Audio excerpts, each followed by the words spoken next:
At least 3 people were killed and more than 50 others were injured Thursday when a tornado struck the Texas Panhandle city of Perryton, officials said.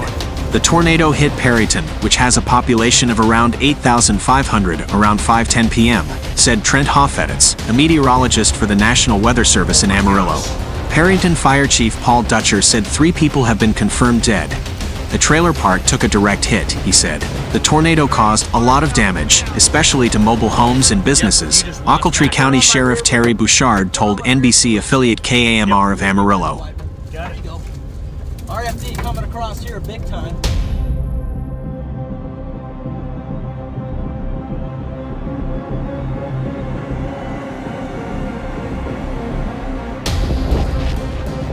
They get something uploaded?